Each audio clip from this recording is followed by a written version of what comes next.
সুপ্রিয় দর্শক শ্রোতা সকলকে শুভেচ্ছা জানিয়ে শুরু করছি বাংলা ফির সারাদিনের খবর।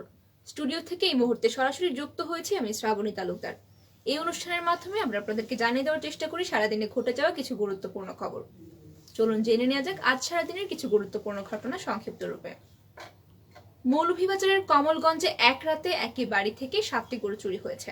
শুক্রবার গভীর রাতে পতনুষা ইউনিয়নের দরগাপুর গ্রামে চুরির ঘটনাটি ঘটে। গরুগুলোর মূল্য প্রায় 3.5 লাখ টাকা হবে বলে জানিয়েছে ক্ষতিগ্রস্ত পরিবার।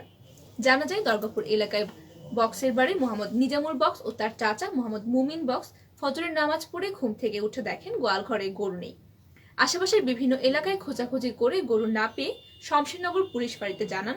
পুলিশ ঘটনাস্থল পরিদর্শন করেছে। এ ব্যাপারে ক্ষতিগ্রস্ত মোহাম্মদ নিজামুল বক্স জানান, গরুগুলো গোয়াল ঘরের থেকে ফজরের আগেই চুরি করেছে। চুরি করা গরুগুলোর বাজার মূল্য প্রায় 3.5 লক্ষ টাকা হবে। এ ব্যাপারে শমশেরনগর পুলিশ ফাঁড়ির ইনচার্জ মোহাম্মদ মোশাররফ হোসেন বলেন, চুরির ঘটনা শুনে পুলিশ পাঠানো হয়েছে এবং বিষয়টি তারা খতিয়ে দেখছেন। হবিগঞ্জের শায়েস্তাগঞ্জে ট্রেনের নিচে কাটা পড়ে অজ্ঞাত এক নারীর মৃত্যু হয়েছে।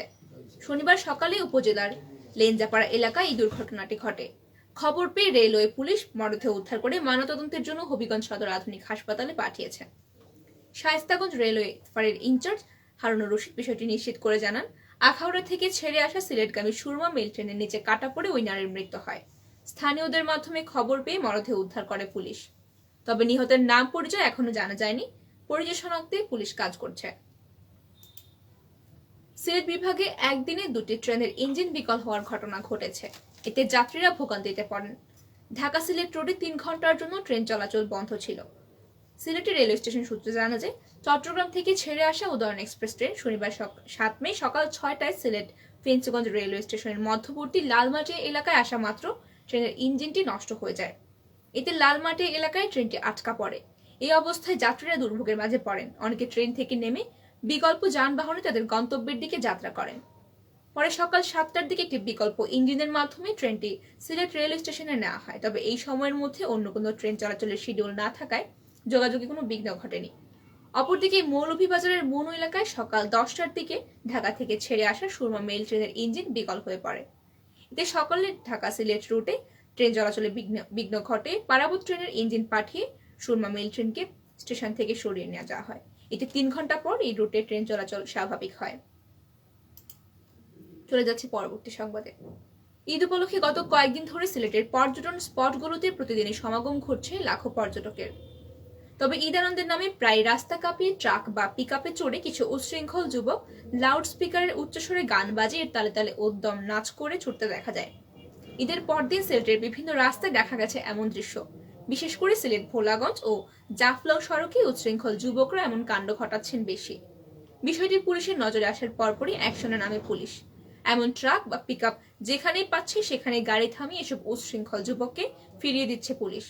গত কয়েকদিন ধরে দেখা যাচ্ছে ঈদ আনন্দের নামে সিলেটের বিভিন্ন রাস্তায় উচ্ছৃঙ্খল তরুণ যুবকদের ডিজে ট্রাকের দৌরাত্ম্য বেড়েছে।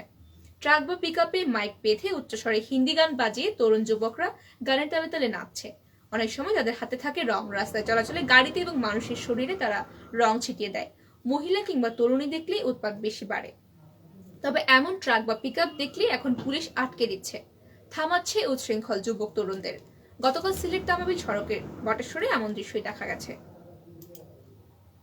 হবিগঞ্জে বিরোধের জের ধরে এক ব্যক্তিকে কুপিয়ে হত্যার অভিযোগ উঠেছে 3 ভাইয়ের বিরুদ্ধে।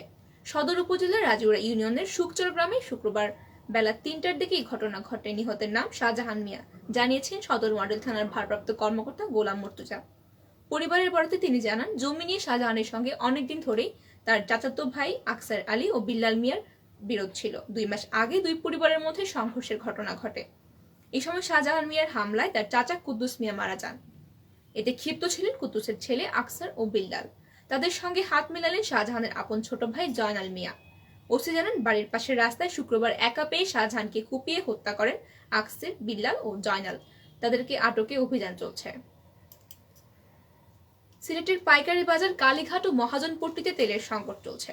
অনেক দোকানে সয়াবিন তেল থাকলেও প্রকাশ্যে রাখা হচ্ছে না। তবে ক্রেতারা জিজ্ঞেস করার পর দরদাম বলে বিক্রি করা হচ্ছে। আবার কোনো কোনো সয়াবিন তেলের সঙ্গে অন্যান্য পণ্য কিনতে বলা হচ্ছে। ব্যবসায়ীরা বলেন, গত বৃহস্পতিবার সয়াবিন তেলের দাম 38 টাকা বাড়িয়ে 198 টাকা নির্ধারণ করা হয়েছে। এখন থেকে বোতলজাত প্রতি লিটার সয়াবিন তেল খুচরা পর্যায়ে বিক্রি হবে 198 টাকায়, আর 5 লিটারের বোতল বিক্রি হবে 985 টাকায়। এছাড়াও খোলা সয়াবিন তেল প্রতি লিটার 180 টাকা এবং পাম প্রতি লিটার 172 টাকায় বিক্রি হবে। সরেজমিন দেখা গেছে সিলেটের সবকটি পাইকারি ও খুচরা দোকানে তেলের গায়ে পুরনো মূল্য লেখা থাকলেও সেগুলো বিক্রি হচ্ছে নতুন দামে। মহাজনপট্টিতে কয়েকটি স্টোরে এমন চিত্র দেখা গেছে। এতক্ষণ শুনছিলেন বৃহত্তর সিলেট বিভাগের বিভিন্ন খবর। এবার চলে যাচ্ছে জাতীয় পর্যায়ে। লালমনিরহাটে শ্বশুরবাড়ির একটি গাছ থেকে নাদিম ইসলাম নামে এক জামাতার ঝুলন্ত মরদেহ উদ্ধার করেছে পুলিশ। শনিবার দুপুর 2:30টার দিকে জেলার সদর উপজেলার হারাটি ইউনিয়নের সরকারটারি গ্রাম থেকে মরদেহটি উদ্ধার করা হয়। তিনি ওই গ্রামের মজলুল হকের ছেলে। জানা গেছে শ্বশুরবাড়িতে থেকে হকারি করে গ্রামে গ্রামে আইসক্রিম বিক্রি করতেন নাদিম ইসলাম। আজ সকালে শ্বশুরবাড়ির একটি গাছে তার মরদেহ ঝুলতে দেখা যায় এবং থানায় খবর দেয় স্থানীয়রা। পরে পুলিশ ঘটনাস্থল থেকে তার মরদেহ উদ্ধার করে লালমনিরহাট সদর হাসপাতালে পাঠিয়েছে। লালমনিরহাটের সহকারী পুলিশ সুপার মারুফা জামান বলেন, মরদেহ মর্গে পাঠানো হয়েছে। ময়নাতদন্তের প্রতিবেদন দেখে প্রয়োজনীয় আইনগত ব্যবস্থা নেওয়া হবে এবং যদি এই ঘটনায় নাদিমের পরিবার বা তার শ্বশুরবাড়ির পক্ষের কারো কোনো মন্তব্য পাওয়া যায়নি, তবে তাদের সংশ্লিষ্টতা পাওয়া গেলে অবশ্যই অ্যাকশন নেওয়া হবে। রাজশাহীতে এক সাজাপ্রাপ্ত আসামিকে গ্রেফতার করেছে পুলিশ। গত শুক্রবার দিবাগত রাত 2:30টার দিকে চাঁপাইনবাবগঞ্জের সদর থানাধীন গোবরতলা ইউনিয়নের ঘুঘুটিকা গ্রাম থেকে তাকে উদ্ধার করেছে পুলিশ। তিনি ডাকাতি মামলায় 10 বছরের সশ্রম সাজাপ্রাপ্ত আসামি ছিলেন। সাজা এড়াতে তিনি দীর্ঘ 23 বছর পালিয়েছিলেন। সাজাপ্রাপ্ত এই ব্যক্তির নাম মোহাম্মদ আব্দুল সাত্তার, বয়স 65। তিনি তানোর থানাধীন 1 নম্বর কলমা ইউনিয়নের কিসমত বিলি গ্রামের মোহাম্মদ গরিবুল্লাহর ছেলে। পুলিশ জানিয়েছে, আব্দুল সাত্তারের ডাকাতির অভিযোগে 1999 সালের 9 মার্চ তানোর থানায় মামলা হয়। মামলাটি তদন্ত করে তদন্তকারী কর্মকর্তা আদালতে অভিযোগপত্র দাখিল করেন। অভিযোগপত্রের ভিত্তিতে ওই বছরই রাজশাহী দায়রা ও জজ আদালত সাক্ষ্য প্রমাণ শেষে তাকে 10 বছরের সশ্রম কারাদণ্ড এবং 1000 টাকা জরিমানা করে। জরিমানা অনাদায়ে আরো 3 মাসের সশ্রম কারাদণ্ড দেওয়া হয়। পুলিশ জানিয়েছে, মামলার পর থেকে এলাকা থেকে ভারতের মুর্শিদাবাদে চলে যায় সে এবং সেখানেই ব্যবসা শুরু করে। কয়েকদিন আগে চাঁপাইনবাবগঞ্জের সদর থানাধীন ঘুঘুডিঙ্গা গ্রামে তার মেয়ে নার্গিস আক্তারের বাড়িতে তিনি বেড়াতে আসেন। গোপন তথ্যের ভিত্তিতে থানার পুলিশ বিশেষ অভিযান চালিয়ে তাকে গ্রেফতার করে। নাটোরে 2 বাসের মুখোমুখি সংঘর্ষের ঘটনায় আহত মোহাম্মদ রবিউল ইসলাম নামের এক যাত্রী রাজশাহী মেডিকেল কলেজ হাসপাতালে ভর্তি হয়েছেন। দুর্ঘটনায় তার বাঁ হাত হারিয়েছেন তিনি সিয়াম পরিবহনের বাসের সুপারভাইজার ছিলেন। রবিউলের বাড়ি রাজশাহীর পুঠিয়া উপজেলার ঢালমনির সেনবাগ গ্রামে। তার বাবার নাম মোহাম্মদ আলী। দুর্ঘটনার পর তাকে রাজশাহী মেডিকেল কলেজের হাসপাতালে চিকিৎসা দেওয়া হচ্ছে। তার ফুফাতো ভাই নুরুল আমিন জানান, তিনি নাটোরের দিকে যাওয়ার পথে রবিউলকে আহত অবস্থায় রাজশাহী মেডিকেল কলেজ হাসপাতালে আনা হয়েছে। পরে তিনি সরকারি হাসপাতালে চলে আসেন। 2 বাসের মুখোমুখি সংঘর্ষের সময় রবিউলের বাঁ হাতটি কেটে পড়ে যায়।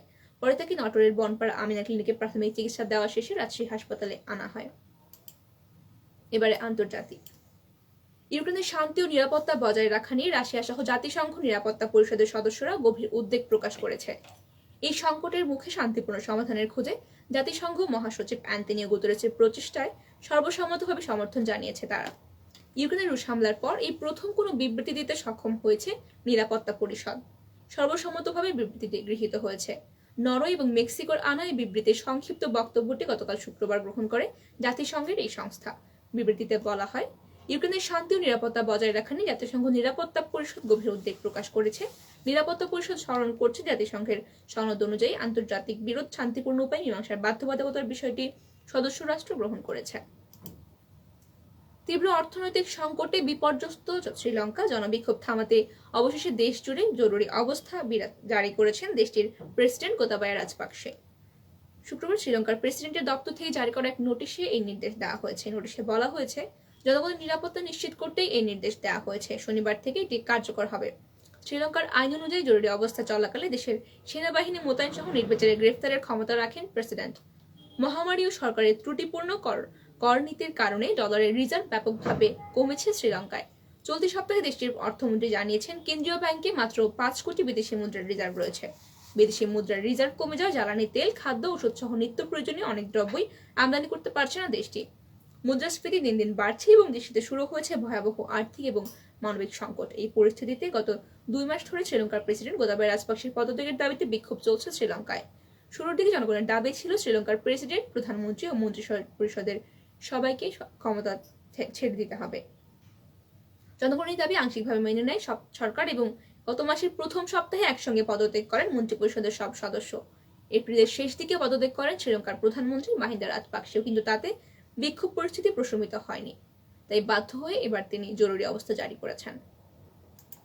সুপ্রিয় দর্শক শ্রোতা, এতক্ষণ শুনছিলেন সারাদিনের বিভিন্ন খবর। শেষ করার আগে জানিয়ে দেব সারা দেশের করোনা ভাইরাস পরিস্থিতি। আজ শনিবার সকাল 8টা থেকে গত 24 ঘন্টায় 10 জনের করোনা ভাইরাস সংক্রমণ শনাক্ত হয়েছে। এই 24 ঘন্টায় দেশে কারো মৃত্যু হয়নি। এ নিয়ে টানা 17 দিন করোনায় মৃত্যুহীন দেশ দেখল বাংলাদেশ। এর আগের দিনের তুলনায় সর্বশেষ 24 ঘন্টা দেশে নতুন রোগীর সংখ্যা কমেছে এবং আগের দিন সংক্রমণ ছিল 19 জনের। আজ বিকেলে স্বাস্থ্য অধিদপ্তরের জরুরি বিজ্ঞপ্তিতে জানানো হয়েছে এবং গত 24 ঘন্টায় সারা দেশে 2556 জনের নমুনা পরীক্ষা করা হয় এবং পরীক্ষার বিপরীতে রোগী শনাক্তের হার ছিল 0.38%। গত 24 ঘন্টায় ঢাকা বিভাগে 7 জন, খুলনা বিভাগে 2 জন এবং সিলেট বিভাগে 1 জনের করোনা শনাক্ত হয়েছে। ময়মনসিংহ, চট্টগ্রাম, রাজশাহী, রংপুর এবং বরিশাল বিভাগে কারো করোনা শনাক্ত হয়নি। এতক্ষণ শুনছিলেন সারাদিনের বিভিন্ন খবর। সঙ্গে থাকার জন্য সকলকে অসংখ্য ধন্যবাদ।